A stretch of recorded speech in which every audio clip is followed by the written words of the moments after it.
This in the back is a page of Talmud. We're going to see that inside in just a few minutes. So this is the story of revolution. Judaism was about to end. What happened almost 2,000 years ago that would cause a religion to completely die? Any ideas? There is more than one right answer. Go, Andy. Well, the temple was destroyed, and the priesthood, everything disappeared. So it could no longer be a temple and high priest focused religion. And if you read the Torah, what are the most important things? To bring your sheep in the right time of the year, to the right priest, to the right place. Otherwise, rain doesn't fall in the right time. That's the story of the Torah. What else happened around 2,000 years ago that almost... Yes, Steve? Christianity.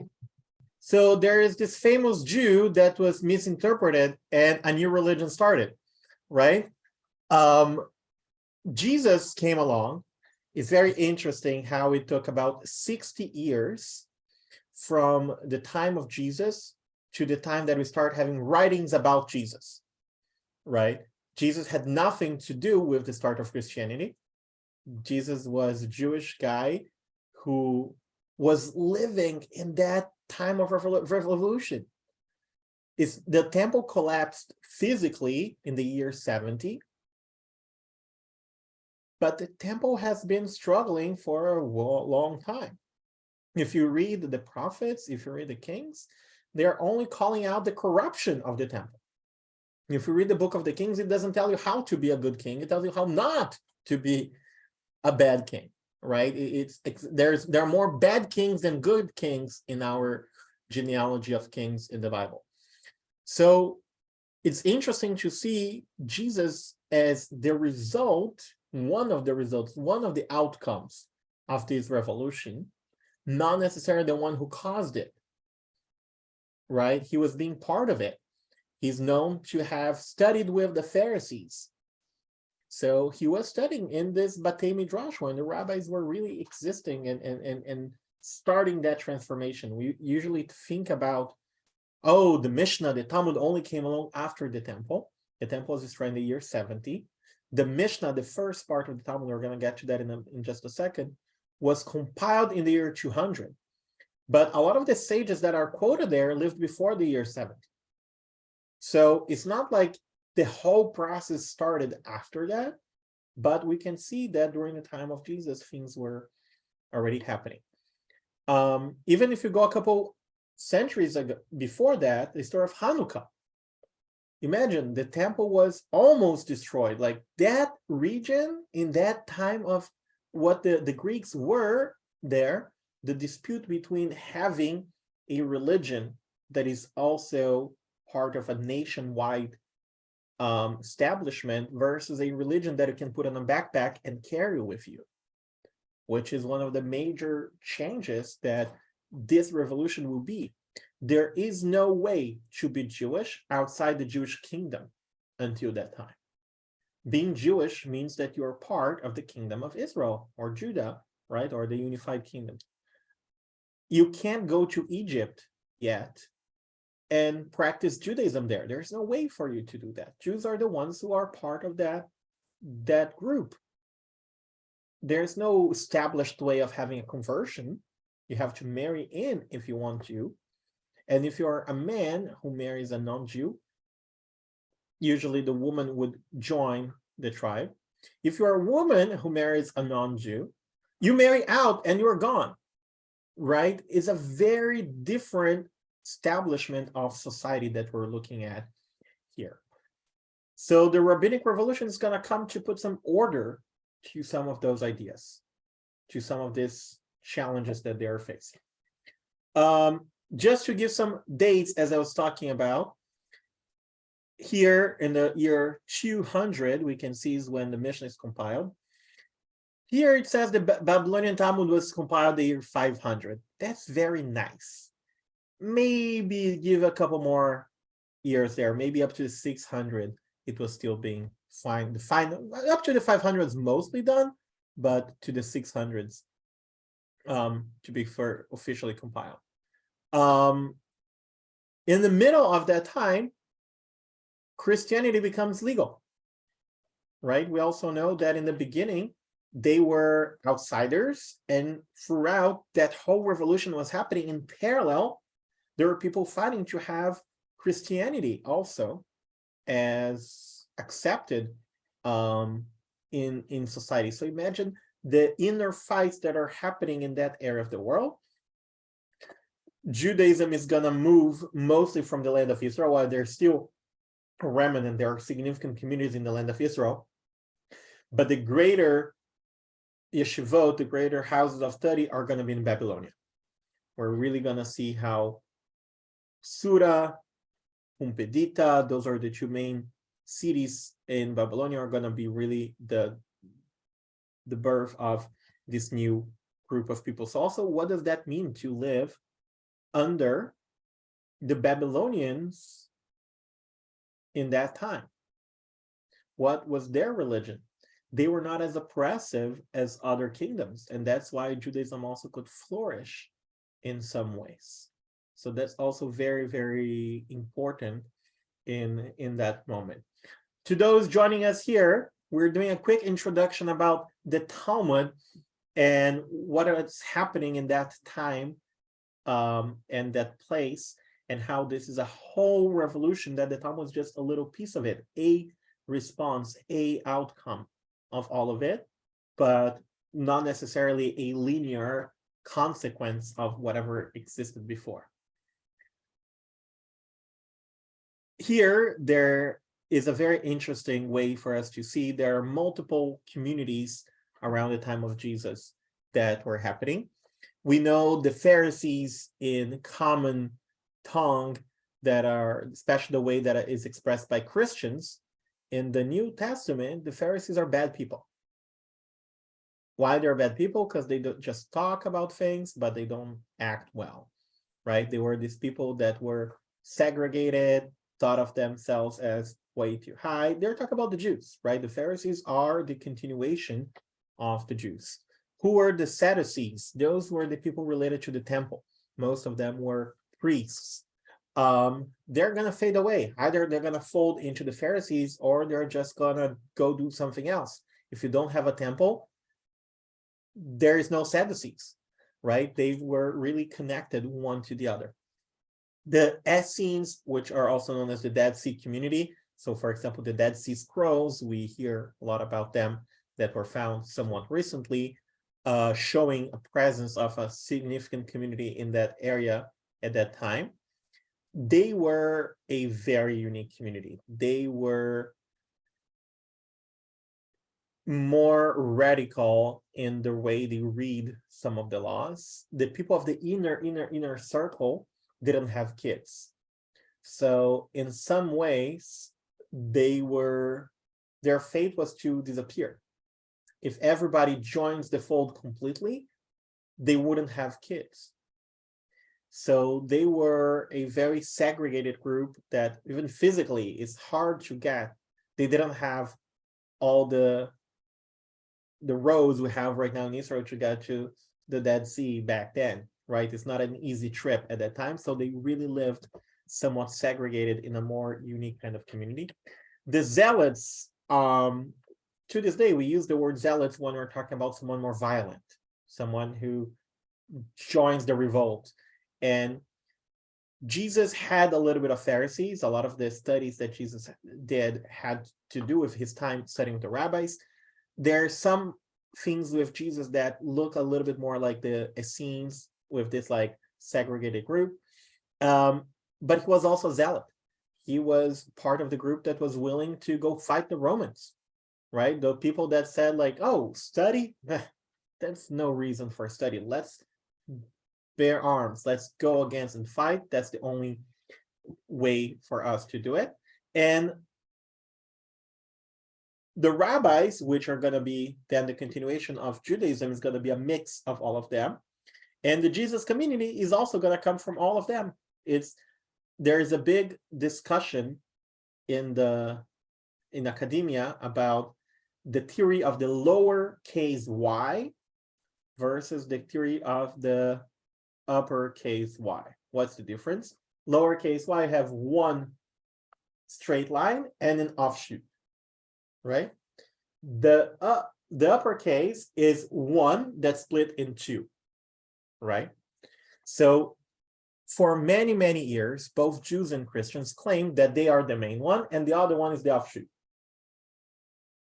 Finally, when many Christians were eager to say, actually, we are the offshoot, we get it, okay. The theory of the uppercase y came along and said, actually, there was something and there was a split. Neither of them really looked like whatever existed before. The argument for why Judaism is the main one is actually because Christians were more, not in the beginning, but later on, more open to whoever wants to come and accept Jesus, join us. This is the big move that really says it's no longer the same people anymore, because maybe the originals don't even exist anymore. Anyone could join. And then Rome makes it an official religion. So most Christians of the world are descendants of Rome who are not the original Christians.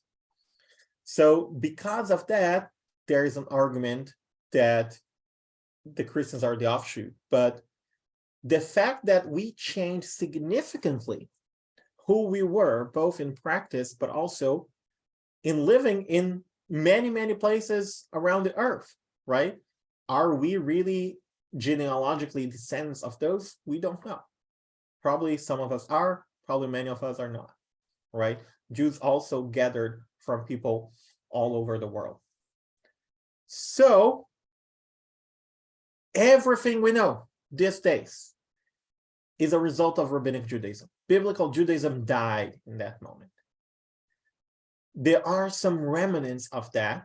For example, the Karaites, there are some here in the US. Some of them actually also rent synagogues to have their services in some places. And the Samaritans, who are especially in Judea and Samaria, in Israel, who still exist.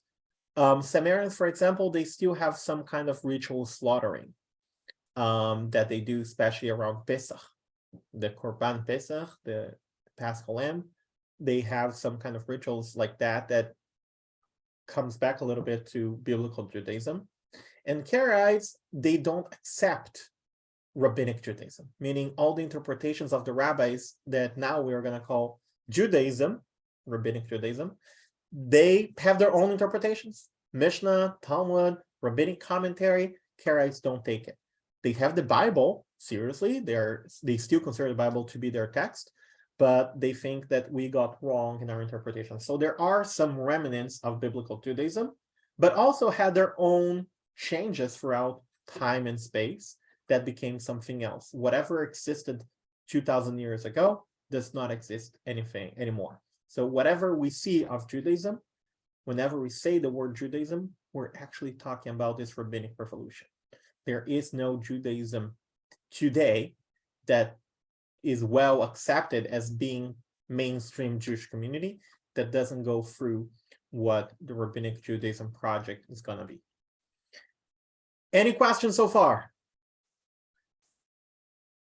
So here are we always have to teach in three because that's how people remember, right? So what are the three main things that changed in the Rabbinic Revolution? We had the Cohen, the priest, the temple, and the sacrifice. Andy already mentioned that the temple is destroyed. So what do we get instead? Congregation at time. We are the response to not having a temple. We create synagogues, we create houses of study, religious schools, services. Instead of Cohen, instead of the priest, what do we get? Rabbis. Rabbis. Who named the rabbis rabbis and successors of the priests? The rabbis. No priest was actually interested in saying, we have been here for 1,000 years, we had our share. you guys take away. They're not like Canadians, right? They were a little bit more rough in that thing. The first rabbis were not even called rabbis. We never say Rabbi Hillel. We never say Rabbi Shammai. We just say Hillel and Shammai. They were sages. They were wise people that were leaders of their communities.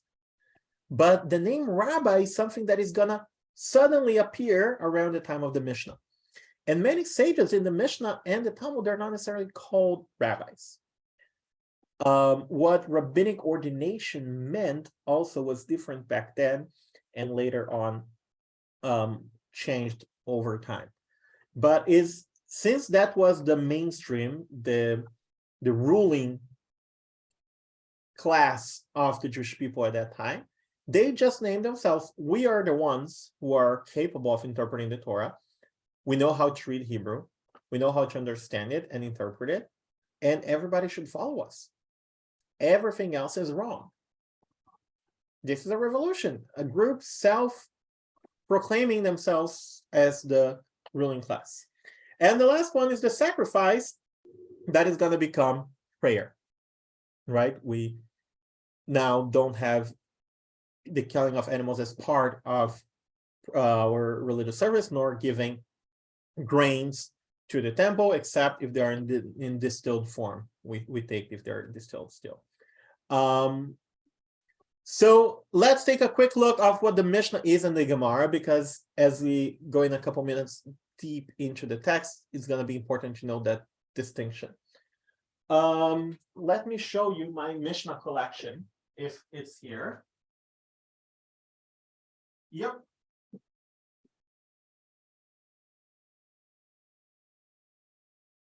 How big is the Mishnah? That's it. Okay, you're gonna say that I'm way too young to read this edition, and you're right. It's very, very tiny. But also, if you look, the style of this page, the Mishnah is actually only the middle. This is commentary, and this is commentary.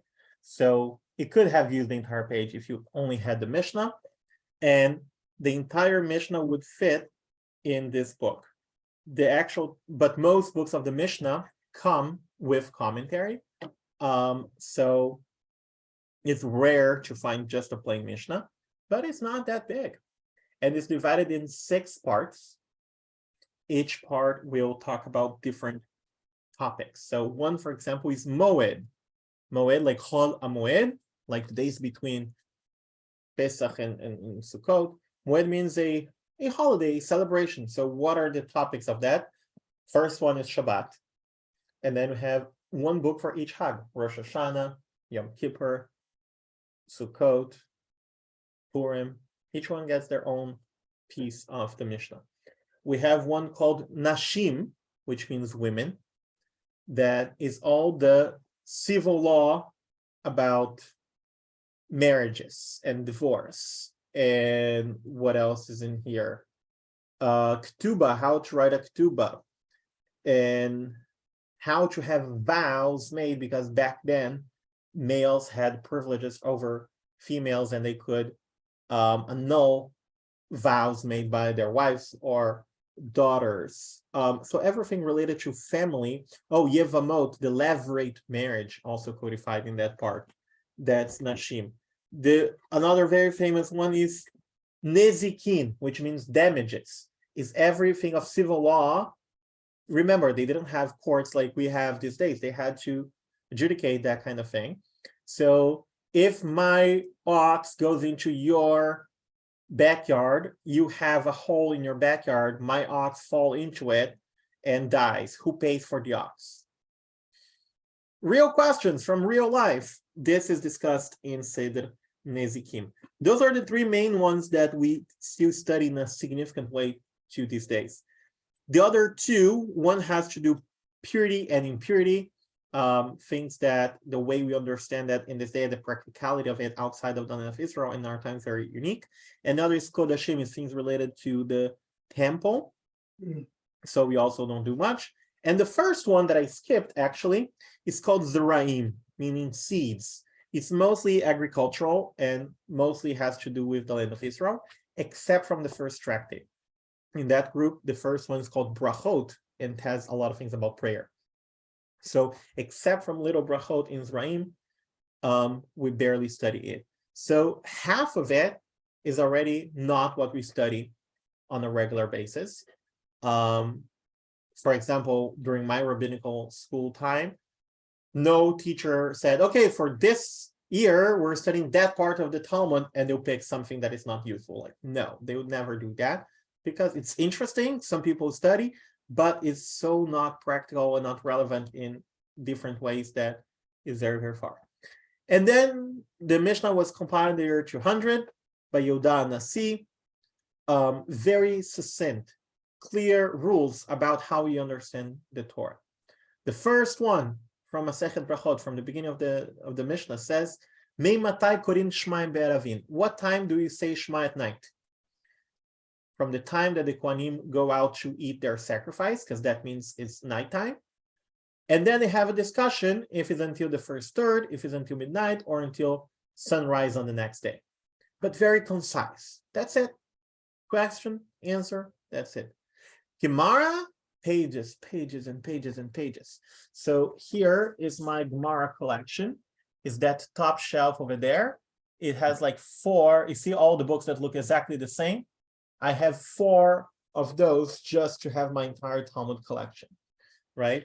It's nothing compared to the Mishnah. A little bit of Mishnah, pages and pages of Gemara, of discussion around it. And is going to be compiled between the year 200 and 500. Talmud is both of them together. While we can find editions of just the Mishnah, we will never find editions of just the Gemara. The Gemara doesn't exist by itself. It only exists with the Mishnah. And because of that, whenever we say Talmud or Gemara, we're basically saying the same thing. Gemara, maybe we're talking about the specific part of the Talmud that is not the Mishnah, but there is no Gemara without the Mishnah, right? We don't publish that this way. So they are basically the same thing. Yes, Howard. Is the Mishnah the same for Jerusalem and Babylonian Talmud? Yeah, Gemara is different. We're going to get there. The Mishnah was compiled in the year 200 in the land of Israel. They have not marched to Babylonia yet, in the amounts that they'll go after that.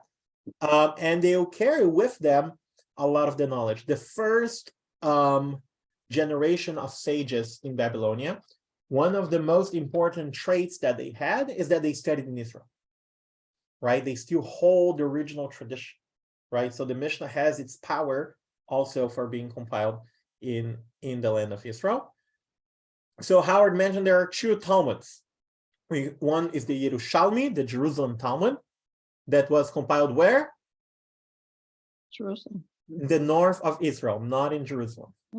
But because it was in the land of Israel, we call it the Jerusalem Talmud. And the Babylonian Talmud, also known in Hebrew as the Bavli. The Jerusalem Talmud is smaller, shorter. The final edition was a little bit earlier. See the difference here, where one comes and where the other one comes, right? Sura and Pumbedita here that I mentioned, they're both by the Euphrates, right? So remember, rivers, that time, you have a good river, you are in a good place, right? And then Mahoza and Neardea also are going to be 2 great yeshivot later on.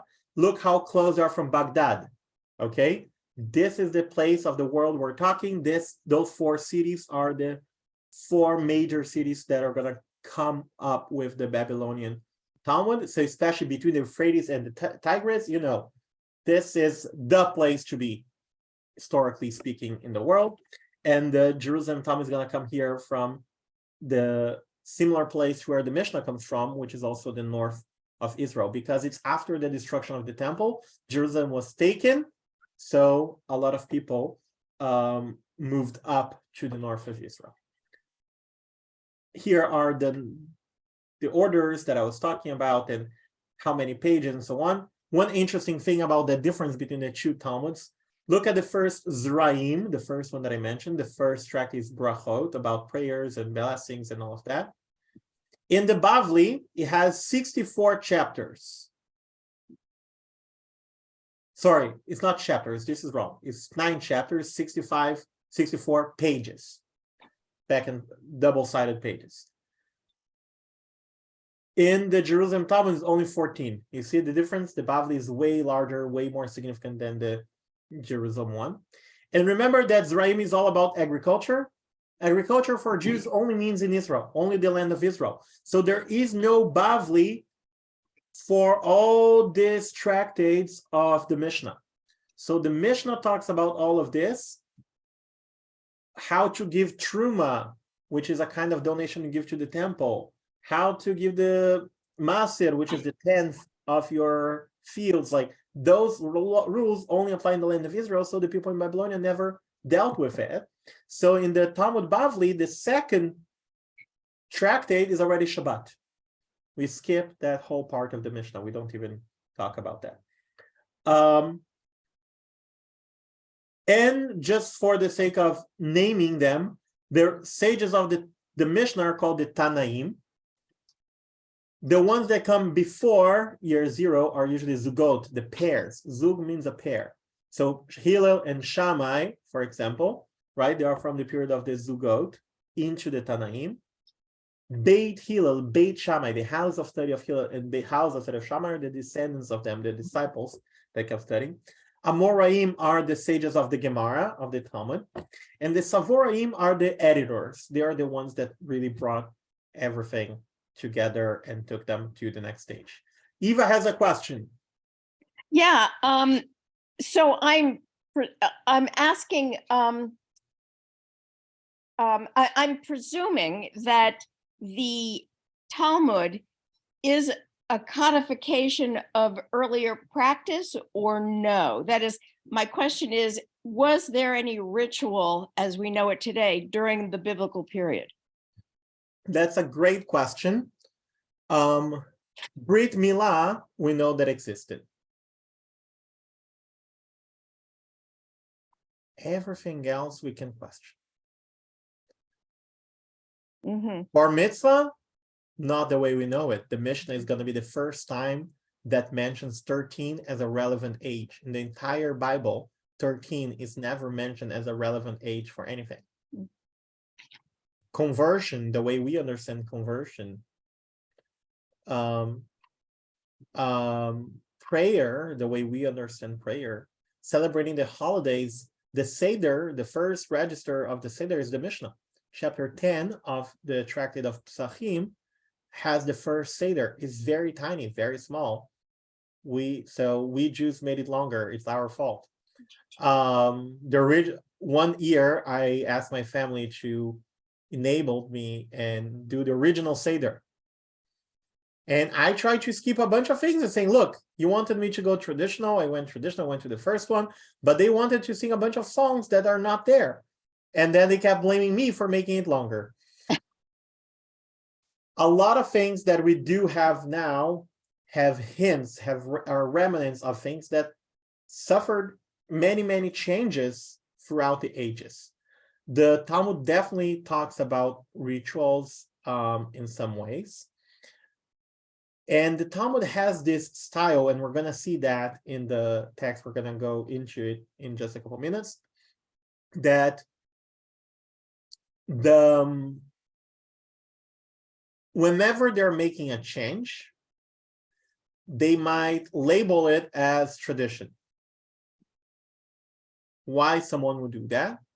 Because if we say that we're bringing something new, what's the authority? The authority we have to do so. But if I say that this is because what we used to do, everything changes. Great example is how we came up with 3 services a day: Shachrit, Mincha, Maariv. The clear reason, the one that makes sense, that we see all the evidence, is that it's mimicking the sacrifices in the temple. How we know that? How many sacrifices we had in the temple every day? 2. We want to say 3. We only had 2. the morning one and the afternoon one that burned into the evening. So there is a remnant of that into the evening, but at night, people went to bed. We didn't have electricity, right? 7 p.m., go home. There is no more work happening without light in the temple. How we know that? In the morning, we say the Amidah. The Amidah is the prayer per excellence, right? So the Amidah is what considers a service. So in the morning, we have the Amidah out loud. In Mincha, we also do the Kedusha, the Amidah out loud. At night, imagine every Friday night you came, you only have a silent Amidah.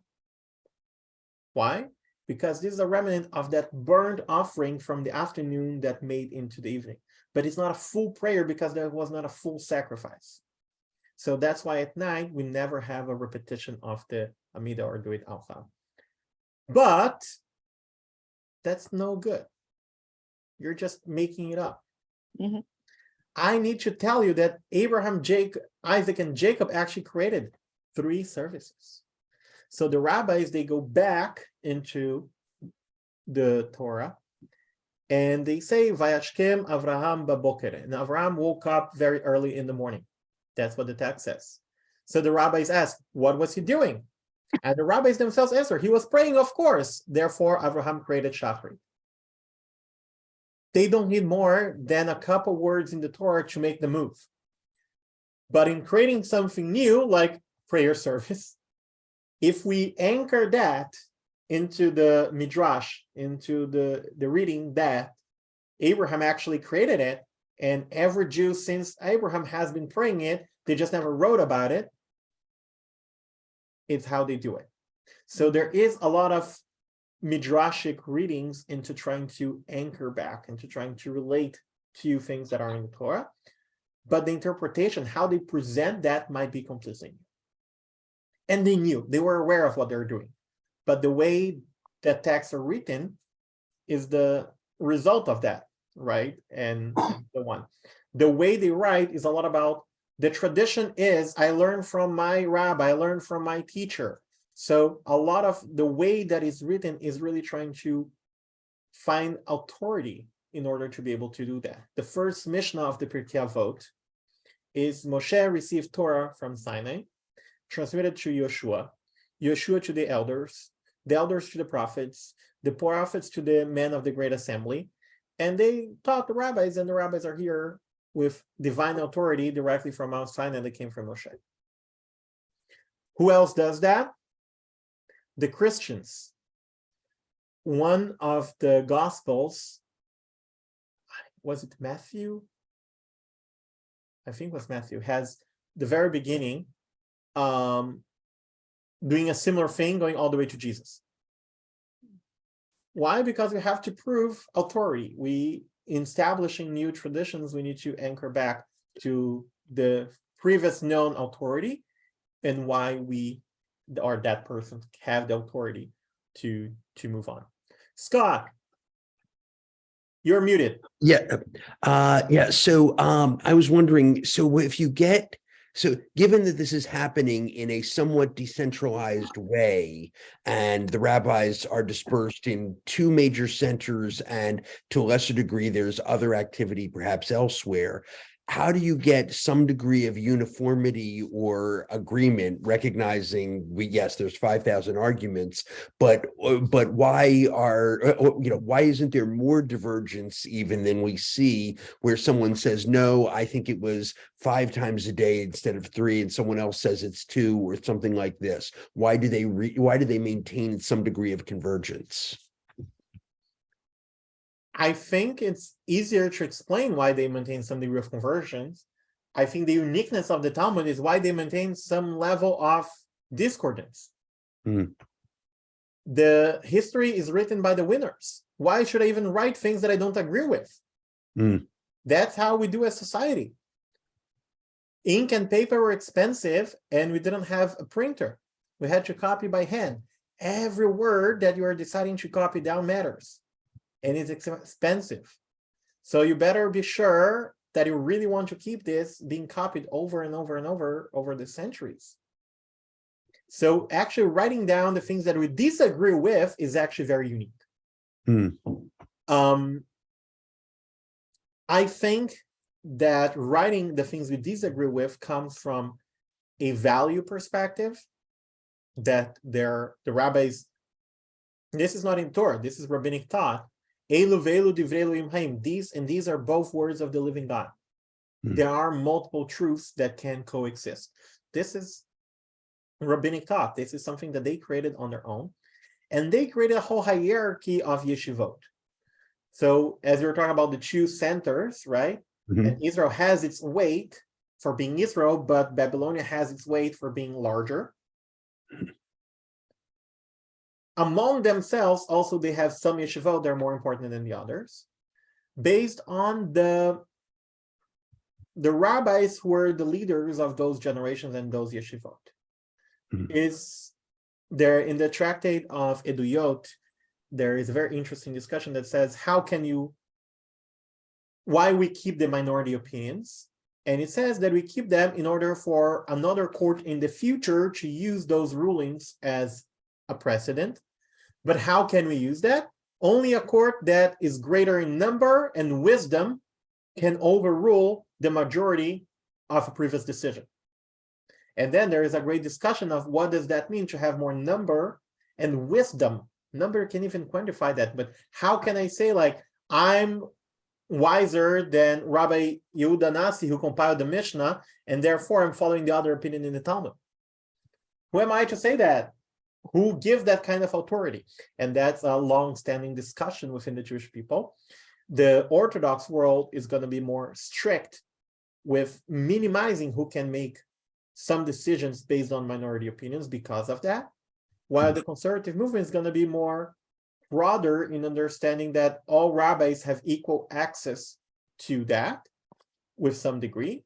But in order to get some unification, because we have to practice some things in common, we created some structures like the Committee for Jewish Law and Standards, a group of 25 rabbis of the conservative movement that approve the famous Tish vote, the responses that are put out there. So for example, the Zoom tshuva that allowed us to have Zoom during the pandemic, right? It's a group of 25 rabbis that approved that as something. So the conservative movement, even though it respects me as the Mara Deatres, as the halachic decider of this community, I am bound to that collegiate of those 25 that respond for the movement in some ways. I want to go a little bit deeper with all of you into the Talmud. So here is just a quick sneak peek of the entire page. We're not going to look at all of that, but 4 major things that we need to know. Here is the first word of the chapter. This is the first page of the Talmud, so it usually has a fancy thing. So you don't start reading the text from here, you start reading from that. That word is part of the text. Mei matai korin et shma be'aravim.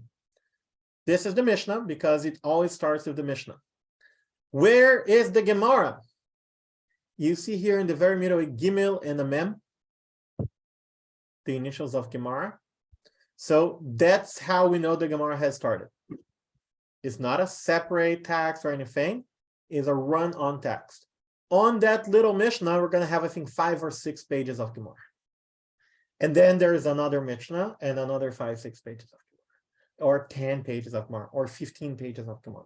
Mishnah comes small and then have a lot of discussions.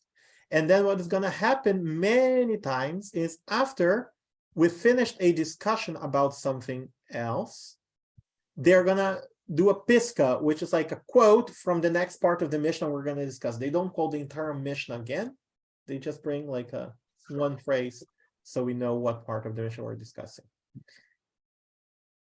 Here on the right side, not always on the right side, but always on the inside of the book, so you know that this page is on the left side of the book, is Rashi. On the outside of the book is Tosafot. You see Rashi here, 1100s. Actually, he died 1104 or 06. He lived mostly for the 11th century.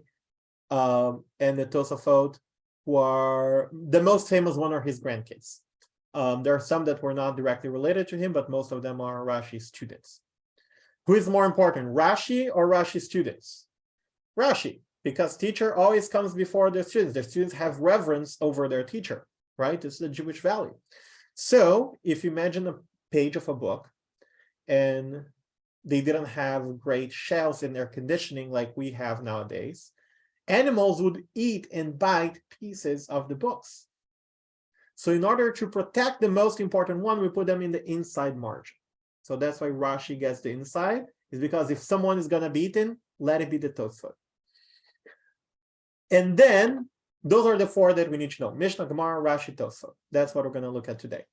Everything else are sometimes even more modern. For example, here, the Ein Mishpat Ner Mitzvah is going to be a very interesting way of coding things on halachic books.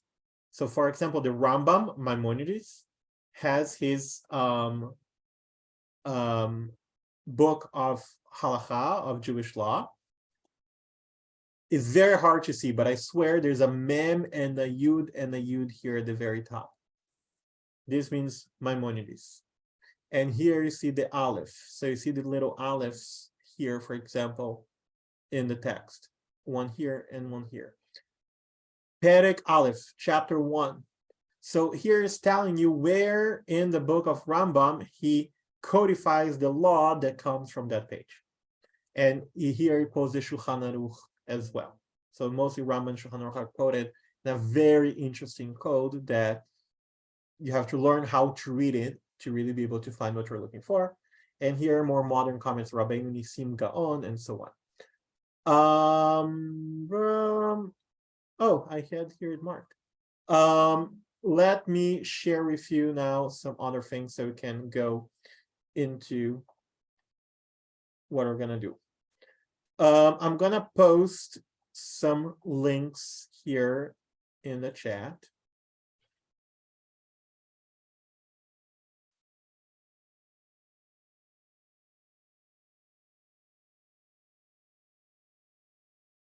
Let me see which one I copied so far.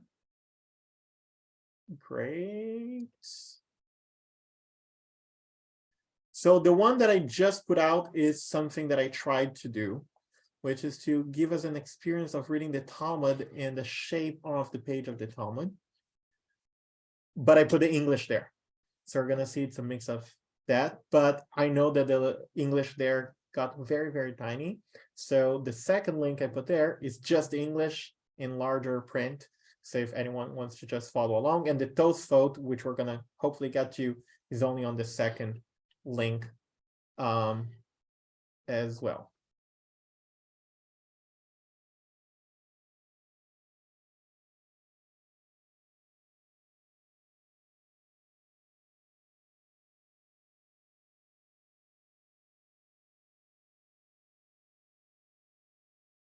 Can you see my new screen here? Great. So what is that? This is a document written by hand. You can see at the very bottom what it looks like, 2 signatures, probably of witnesses. So it's a Jewish document that has some witnesses. And it has a unique writing style, but it's not exactly like the Torah, right? It's a little bit different. This is a get. This is a document of divorce. It has its very unique way of being written. The name of the husband must be in a certain line. The name of the wife must be in a certain line. The amount of lines has to always be 12. Like there are a lot of specific rulings on how to write the get the way we understand it this day. It always in the Talmud has a lot of it already, but not necessarily in the Mishnah. But that the existence of a bill of divorce, of a written document, exists in the Torah. The Torah has one verse, actually 2, about divorce. It says that if a man doesn't find favor in his wife anymore, he can let her go. He writes it and gives it to her hand and sends her away from his house. That's it. It doesn't say get, it doesn't say how many lines, it doesn't say where the name must be, like the Torah doesn't say anything. You write something and you give into her hand. Each one of those words meant 20 pages of Talmudic discussions. Write it. What do you mean by write it? How do I write it? What kind of paper? What kind of ink? What kind of quill? What is written in there, right? And give to her. Oh, can I give to an emissary that's going to deliver? Can I trust the mail? What does that mean? Give it. Oh, and to her, does that mean on her mailbox, or do we need to be on her hand? And what does her hand mean? Do I need to fold the paper so the majority of the paper is actually in her hand? Or if I put the entire paper, all those random examples I just gave, I'm not that creative to come up with them on spot. Those are real Talmudic discussions that really exist based on one verse of the Torah. Let's look at this Mishnah, because I didn't bring that in the links over there. And we need to understand a little bit of this Mishnah to understand the discussion there. So I made a get, I made a bill of divorce, and I didn't want to go all the way to Jerusalem to deliver it to my ex-wife to be. So I sent it with a messenger. But my messenger was going from the north of Israel all the way down to Jerusalem to give it to her. And I was like, actually, I don't want a divorce. I really like her. I remember the good old days. I want to stay with her. How can I stop that process from happening? That's the major question we're having here. Someone who already sent the bill of divorce through an emissary and changed their mind halfway through. What are the options we have? Either you need to be faster than your emissary and get there before him and do something. Either stop him or tell your wife you're going to get a document. Don't trust it. I was not thinking straight, like I love you. What else can you do?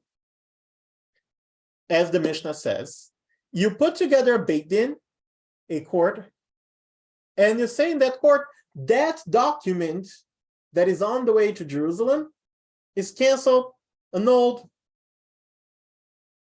no effect anymore.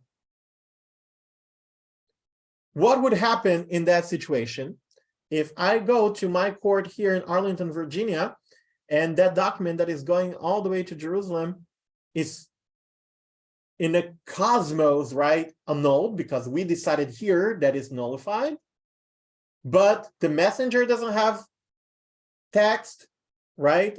They couldn't get my pigeon. Like, what can we do for them to know that that document is invalid? That's the major problem we're dealing with. According to the original practice, barishona comes from the word rishon, first, or rosh, head, right? So originally, we used to have this practice that a husband could go to a Beit Din in his own city and cancel a document. But that document was going to arrive on the other side and create problems. What do we do? Itkin Rabban, I haven't said the problems yet. We're going to see what the problems are in just a bit. Itkin Rabban Gamliel Hazaken, Shelo Yeheu Sinchen Mipnei Tikkun Olam. So Rabban Gamliel, the elder, one of the most important rabbis of the Mishnah, leader of the court of his time, established not to do that because of Tikkun Olam. He said, this is a bad practice, even though it's permitted. And going back to Eva's question, they had a practice, right? They had a practice that was being okay, apparently, for a significant amount of years, that practice was written into the Mishnah. And Rabbi Gamliel Hazaken said, actually, even though my teachers have held this practice, that everybody before me held this practice, I think that this is not a good practice because of Tikkun Olam. Here is another example of another thing that they changed also because of Tikkun Olam. I don't want to get into it because we're just going to focus on the first part of the Mishnah. That is enough for a long discussion in the Gemara. So everybody understands the problem right now, correct? You don't need to have the solutions as long as you understand the problem. I'm not sure I understand the problem. The problem is the problem that the wife could remarry in the interim? For example, if she thinks she is divorced. If she gets the document, Yeah. she thinks she's divorced. Right. She goes and remarries. What's the problem with that? Well, I see what the problem is. I guess I don't understand how it relates to Tikkun Olam. That's what we're gonna find out is Oh. what we considered Tikkun Olam in that sense. I see. Because whatever you think is Tikkun Olam is a very, very, very modern understanding of Tikkun Olam. The name Tikkun Olam actually exists since this time, but it became a synonym of social action in the 60s in the US. USY, the Youth Movement of the Conservative Movement, created the branch of, they have the Vice President of Israel, Vice President of Education, right? The whole organization. They created the department called SADO, Social Action Tikkun Olam. So I'm VP of SADO, I'm VP of SADO. That's how they talk in USY lingo. That's how Tikkun Olam became a thing again. Because the kids were using it to mean social action. Whatever we understand is not how they understood back then. This is not the only example of Tikkun Olam. The Kabbalistic approach in the 15th century, 1,000 years after that, is going to have a different approach to what Tikkun Olam is. And the Aleinu in the second paragraph, the one we usually do silenced or rushed, also has a mention of Tikkun Olam that is interesting. That's probably from the 3rd century already, so it's also significantly old, but it's very different than what the Mishnah here means of Tikkun Olam. So I'm gonna share my screen if anyone wants to follow along with me, and know where I am. But you have the link to this file as well, so you can make it as big as you want. I tried to, the white space, I wanted to put the Tosafot in English, but it didn't fit. The English was way too long with a lot of explanations, so that was harder. But I want us to try to read that into the page in a kind of Talmudic experience of reading that kind of unique learning. Interesting things to understand here. As I mentioned, the Mishnah and the Gemara are the text in the middle of the column, right? So here, the top English middle with the middle Hebrew Aramaic, and then the bottom is what's going to be the Talmud. The thing on the right is going to be Rashi, and the thing on the left that is just a weird Hebrew script is the Tosafot, that I didn't include the English here, but in the other file, the one that is just the text, you have the entire Tosafot in English. We're going to look at that later. The other experience we're going to have right now is to try to read how we read the Talmud in Aramaic. In the Talmud part, you see some things in bold and some things not bolded. For the Talmud, if it's bolded, this is a translation by Rabbi Adin Steinsaltz. It's like unbelievable what he was able to do. If it's bold, is a literal translation.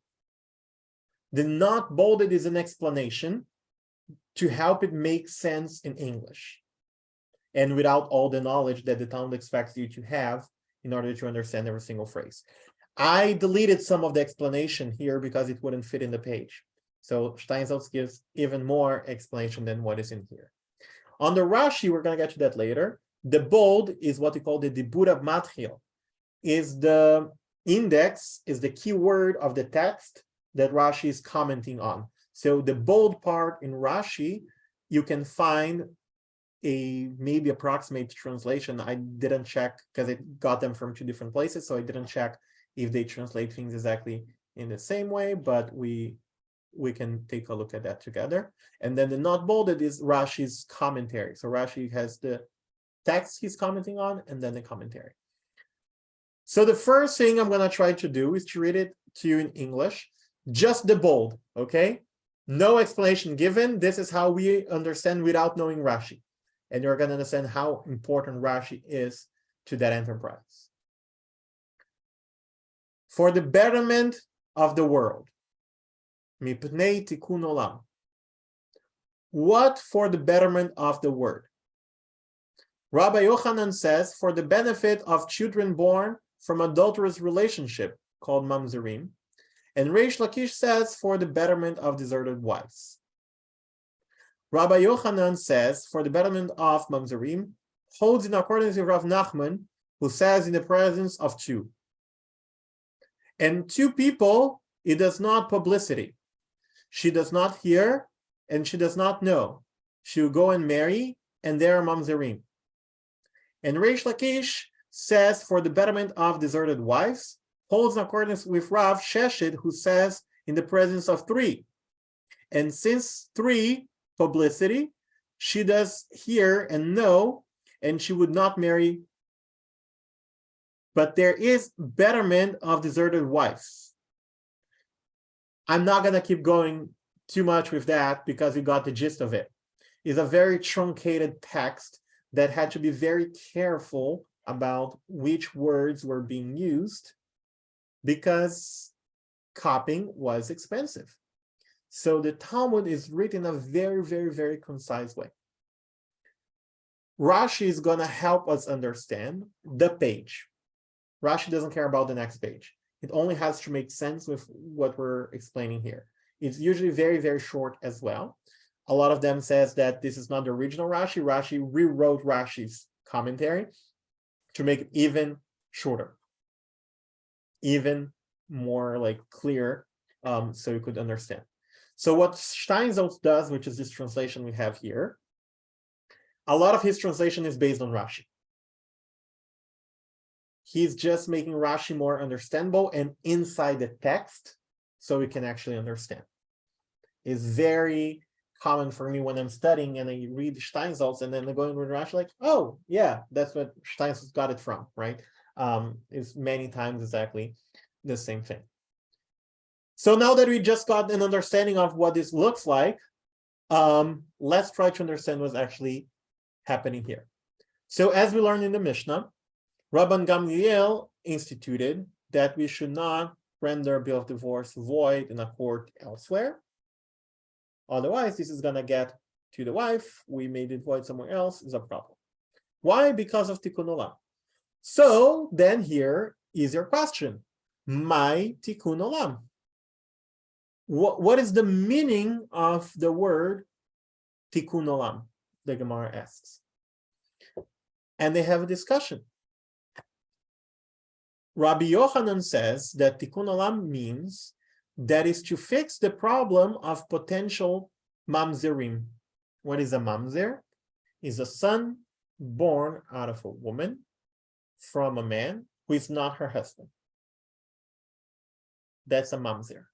Usually we translate that in English as a bastard, but that's not the exact translation. There is no exact translation to the concept of mamzer.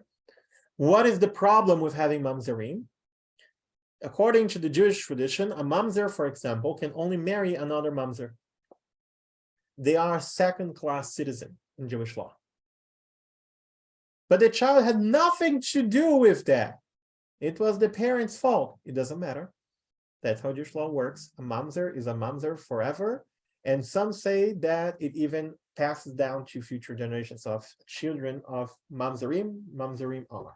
And they have to keep in marrying and all of that. So the Jewish law is going to do everything possible to not have mamzerim. This is one of the worst things to happen. And why is such a big thing to not to do that? Why the punishment of that is so big? Because they don't want to have adulterous relationships happening all over. So the way to prevent that is say, if you have kids, look how problematic this is going to be. Don't do it. Right? The punishment is greater when the problem that they're seeing is greater. So here, Rabbi Yochanan thinks the problem is mamzerim. How so? As Eva was saying, she receives the get. She thinks he's divorced. She gets married with another guy and gets pregnant from the new guy, but she was never divorced. And that child is a mamzer. Reish Lakish was originally student of Rabbi Yochanan, with the other voice here, but later became his chevruta, his matching pair, and they discuss all the time throughout the Talmud. Both of them are from the land of Israel. as well. So even though this is the Babylonian Talmud, they know there are people that their role, their job was to, many of them were traders also, that would be between Israel and Babylonia, and they'll bring the news. Oh, Rabbi Yochanan said that when I was there, right? A lot of the stories, they traveled from one place to the other naturally. So in the Babylonian Talmud, we have this story about these two rabbis from Israel. Reish Lakish says, Mipnei Tikkun Olam, the meaning of Tikkun Olam here is for the betterment of deserted wives, meaning agunot. Maybe you heard the word aguna or agunot before. Very common problem in modern day Israel. In the traditional understanding of halakha, only the man can give the divorce to the wife. If they are technically no longer living together, but he never gives the get to her, she cannot remarry. So she is chained on him. She's still connected to him. Aguna comes from the word chained, right? She's still imprisoned in some way to that marriage, and only the man has power in that sense, that because he's the one who needs to give the divorce to her. In some communities, they have multiple ways to avoid that. So for example, they will start, oh, I know that you didn't give the divorce to your wife, so I'm going to put a note in the chronicle of the synagogue that no one should buy lettuce from your stand anymore, because we're going to start putting economic pressure on you, sanctions, and to make you do what we want you to do, because this is the way, the resources we have. In very strict, very ultra Orthodox communities that are very inbred and have almost no connection with the world outside, even beating the person is permissible in order to make him give the get. That's how much they want to protect the women. They're willing to hit each other, but never give the women agency to give her own divorce, right? I hope everyone gets the sarcasm in that. In the conservative movement, a way we have to do that, every wedding that I do these days, I make the groom and the bride sign a document that says, if we ever get divorced, and within 6 months of the civil divorce, the husband gives a get to the wife, this marriage is valid and everything is fine. If we decide to get divorced, we get divorced in a civil court, and within 6 months, the husband does not give the get to the wife, this marriage is therefore annulled. It never happened. So we make the groom and the bride sign this before they sign the ketubah. And it's like, I called it a clause of self-destruction of the wedding. It's a way to protect the wife that is not dependent on the will of the husband. He has 6 months to give the get and everything was fine. If not, this is done. And the reason for why we can do this is this page of the Talmud that we're going to read right now. This page of the Talmud is what gives the permission for the rabbis to create that entire system to do that. In the conservative movement, there are already shuvot. There are 2 right now from Rabbi Leibovitz and Rabbi Barmesh. Both of them are women, Gail and Pamela, trying to rethink the marriage so then the divorce can be egalitarian. The problem is not that the divorce is not egalitarian. It's not egalitarian because the marriage is not egalitarian. So they're trying to fix an entire problem. They have different solutions to that, and both of them were approved by that group of 25 rabbis. It's going to take generations for people to start marrying in the different way so that they can get divorced in a more egalitarian way. We still need to see how this is going to unfold. Rabbi Leibovitz taught for us in our Beit Midrash here about 1.5 years ago. During the summer, I brought her to teach exactly on that topic and share with us some of these ideas of a more egalitarian version of all of this. Eva. Yeah, so if the marriage is annulled after 6 months for failure to give a get, what does that make the children? So a mamzer is only a mamzer if the mom was married to someone else who is not the father of the child. I see. Okay. If the marriage never existed, she was a single woman. It's Okay. not great to have children as a single woman in that perspective, but it solves the problem that the children are not mamzers because a single woman cannot have mamzerim because only mamzerim can be from a married woman to another person. Yeah. Thank you. Great question. So let's go here deeper into all of that. Rabbi Yochanan says that the reason for Tikkun Olam is to prevent mamzerim. Reish Lakish thinks that the reason for calling it Tikkun Olam is to prevent agunot. Which one of them is right? Who knows? Rabbi Yochanan, who says that the reason, I'm now in the English in the bottom of the Hebrew text.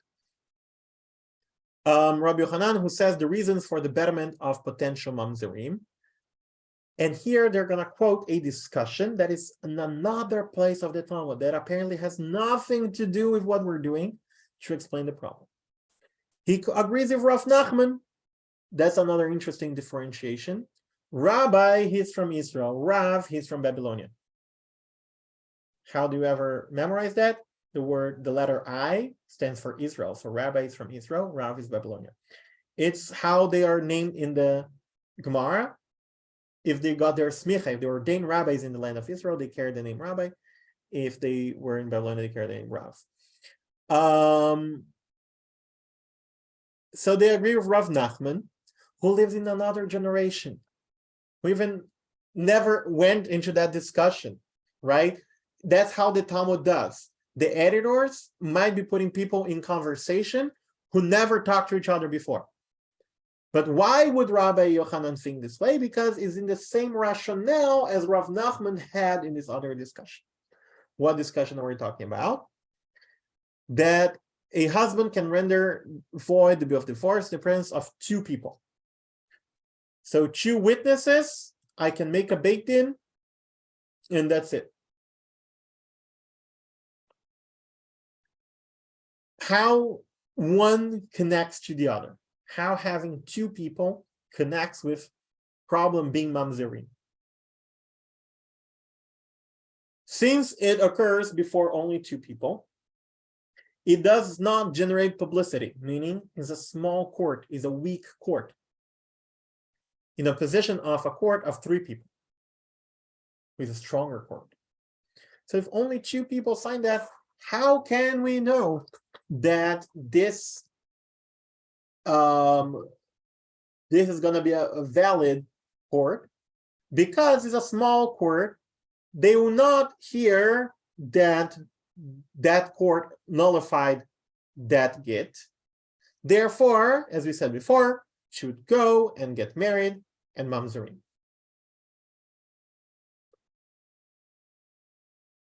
Now I'm in the bottom where it says, and Reish Lakish, who said that the reason is for agunot, holds in accordance with Rav Sheshet, who is always the same way that Reish Lakish and Rabbi Yochanan are always discussing. Rav Nachman and Rav Sheshet are also pairs that are always discussing. And in that discussion, Rav Sheshet said that in order to go to this court and nullify the get, you need 3 people. And that's a strong court. And therefore, doesn't matter. Somehow, she would know that it was annulled. She would not get married and would not have kids, and we don't have the problem of mamzerim because a stronger court, the words are gonna get carried out, and we didn't have the problem of mamzerim. But we create the problem of agunot. Imagine knowing that your husband sent you a get and later on decided to nullify that. Do you still want to go back to that guy? You're not even living together anymore. He had to send an emissary to send that to you. What kind of relationship is that? So they're clearly not married anymore, but he never delivered the get. Therefore, she's an aguna. She's chained to that marriage, even though she knows that there is no longer a real marriage in there anymore. So because of that debate, that is the most rabbinic thing ever, Do we need 2 or 3 people on a Beit Din? Right? Is rabbis discussing about how many rabbis are needed to do a rabbinic thing? Based on that discussion, different rabbis understand different consequences for how this decision is made. And therefore, they see that the problem of that Rabban Gamliel is trying to avoid here, not permitting that court to nullify a get, can create either mamzerim or agunot. And we're just setting up the stage so far. We're gonna try in the next 10 minutes to bring things together.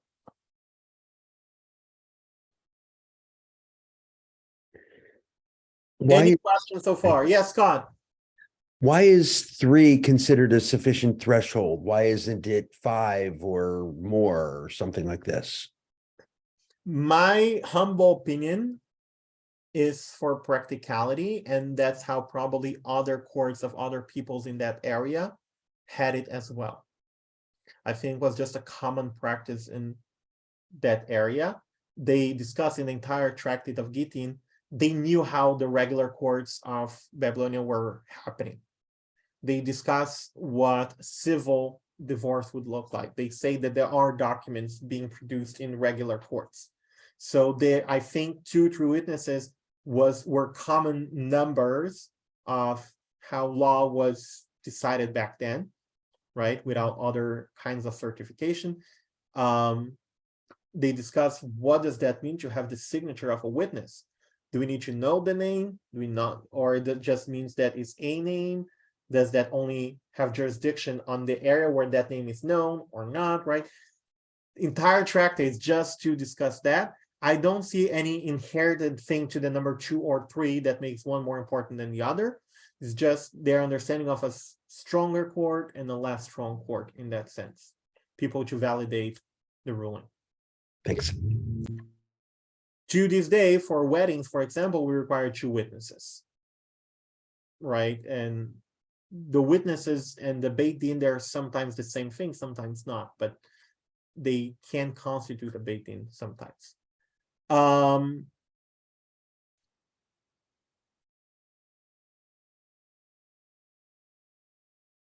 So I'm gonna jump to the bottom. You see the big bowl, like the wide column, 1, 2, 3, 4 lines down towards the end of the line, the sage's thought. Or if you're in the other file, just find the bold where it says the sage's thought. This is kind of already like another topic. Do we know if it's because of mamzerim? Do we know it's because of agunot? No, it doesn't matter. The Talmud put both opinions there, moves on. Tan Rabbanan, another thing that our sages taught. Batlu mevutal. Even if, in the case that after Rabbi Shimon ben Gamliel Hazakin said that we cannot do that anymore, of nullifying a get somewhere else, if someone does it, it works.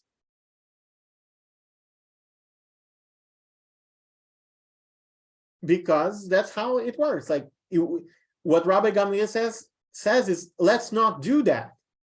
It doesn't say that it doesn't work. It doesn't say that it's forbidden. It just said, let's not do that for the sake of Tikkun Olam. Let's be smart. Let's do the right thing. But that system still works.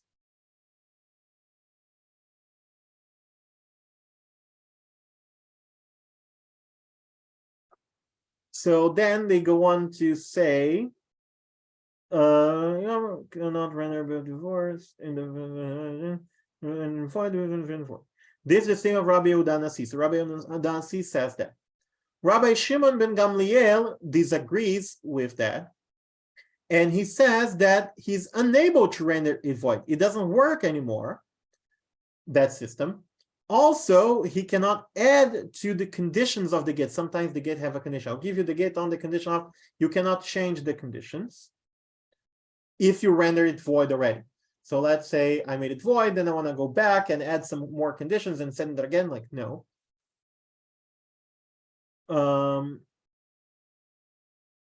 And here is the key that I wanted to get to. What power does the court have if an ordinance of the court of Rabban Gamliel can be ignored? Ma koach beit din yafeh. If Rabban Gamliel Zaken said let's not do that.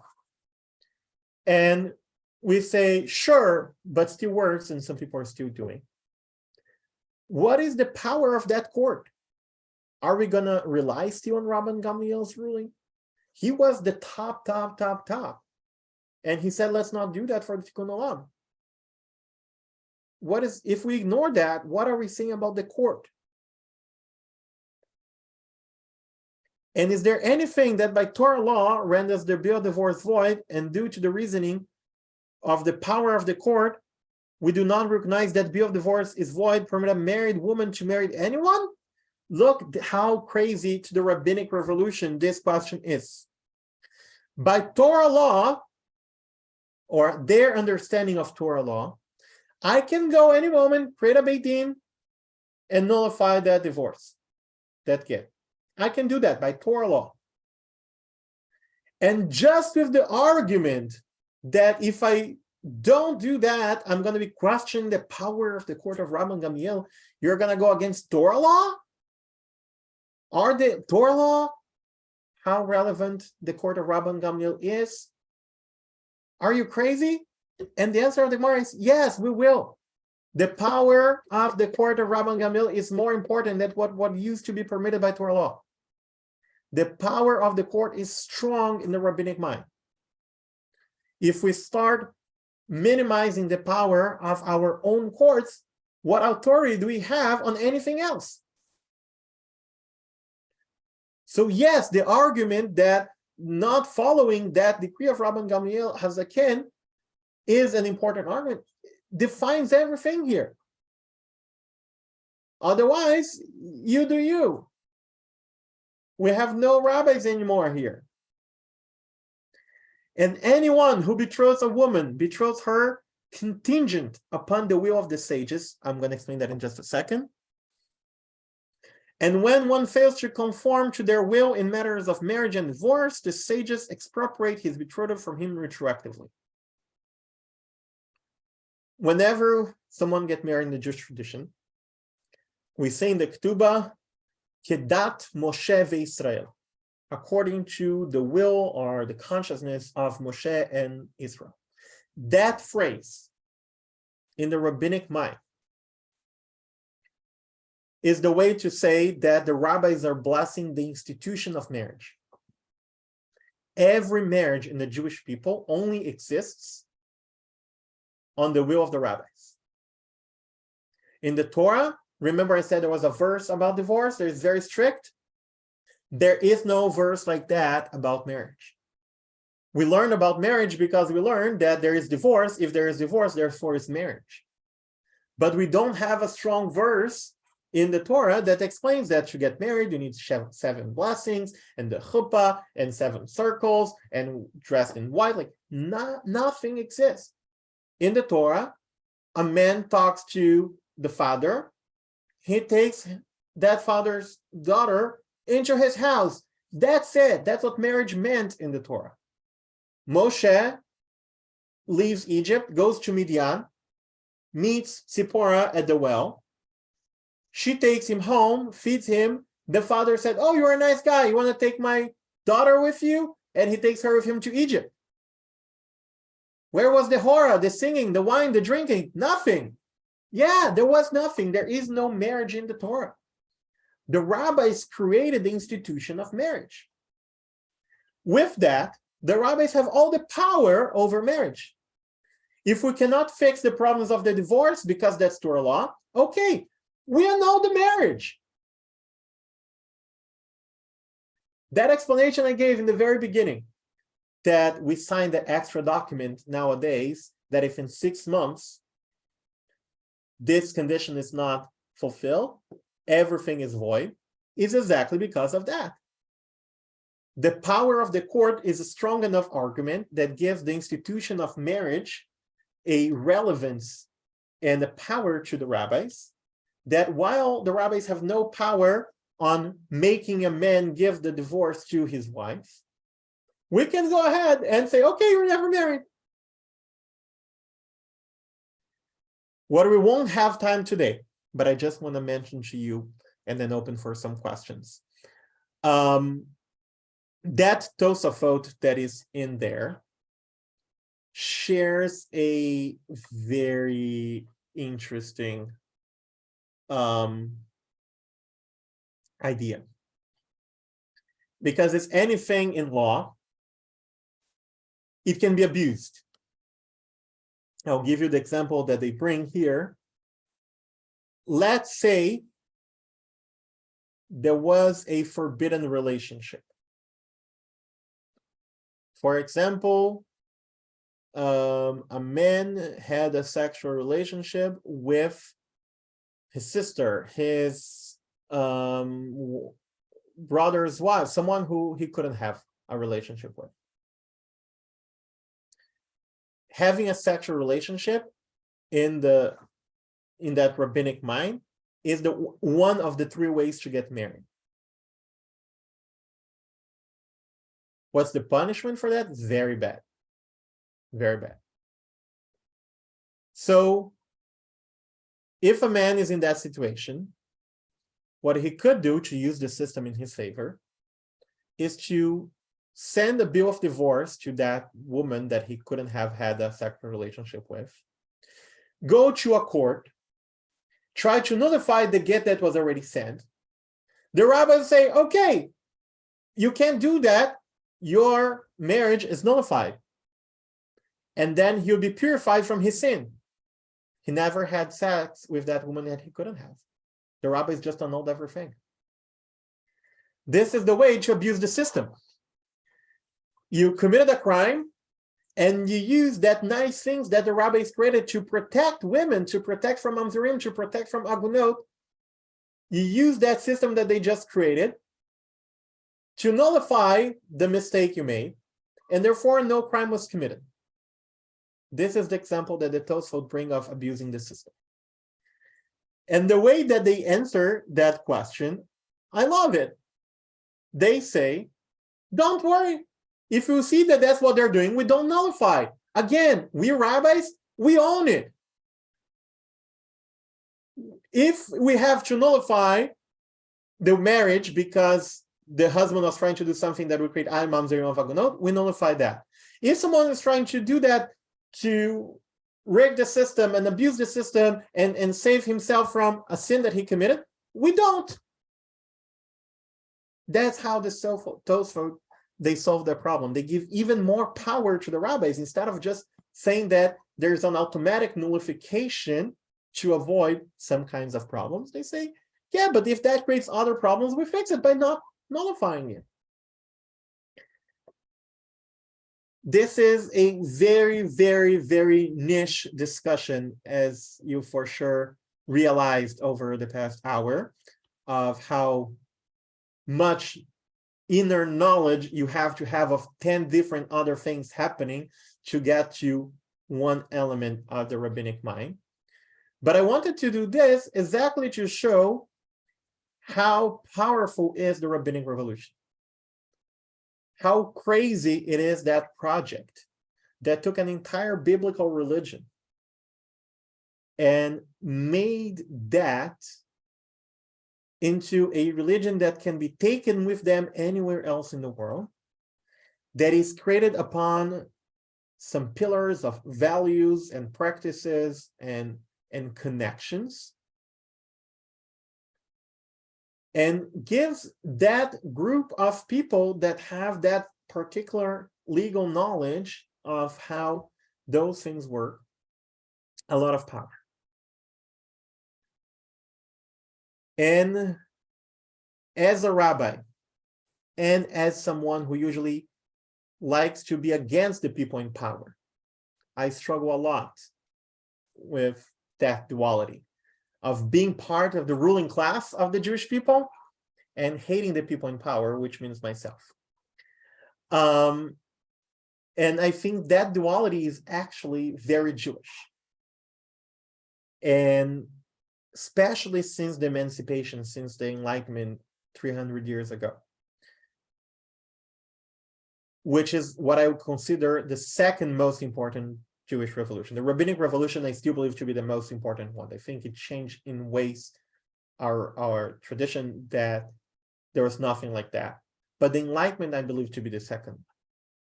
And that revolution was to limit the power of the rabbis, to show that there is a way to be Jewish in civil society that really doesn't care about the rabbis' opinions. That is the major revolution that I consider to be kind of a counter-revolution to the rabbinic revolution. For 15 centuries, more or less, being Jewish meant being part of that ghettoed Jewish community that is ruled by the rabbis. If you don't follow the rules, the rabbis can excommunicate you and ban your business and say that whatever you're selling is not kosher. And emancipation is going to say, I can be Jewish and function in a wider society, and I really don't care about the rabbi. I can just be Jewish. I can take ownership of my Judaism that doesn't belong to the rabbis anymore. And this is something that I find wonderful. My major call to the rabbinate is actually from that perspective. I was tired of not having access to that kind of text and having to ask a rabbi for a question all the time. And no, but why this and why that? Like, I ask a lot of questions. I wanted to have ownership over my own Judaism. My part of my personal calling of becoming a rabbi is because, unfortunately, outside of the Orthodox world, the only way to access those texts is becoming one. In some ways, I wanted to be part of the system to be anti-system, right? I had a teacher who taught me the laws of kashrut in Israel. And whenever we go into some detail that was pretty lenient, he's like, but don't teach your congregants, don't teach your friends. They want to say, no, I want to teach them the leniencies because putting barriers makes it harder for them to follow the rules. But if they understand the rules, it's more likely they're going to follow it. So part of my calling, I believe, in that conversation and the way that I like to teach and bring some of these texts to us is to really empower everybody. And don't get me wrong, I know it's not easy. I know that Talmud, as we just looked at it, it's not something you just open and start reading. Like that text that I just taught, I learned it in depth over weeks with my teacher for the first time. And I have studied that same text in at least 2 other courses, and I have taught that text multiple times. I wasn't reading as we're going through because I kind of memorized that page already. Can I do that with every single page of the Talmud? For sure, no. Right? It's way larger than what any one of us can get into that level of depth.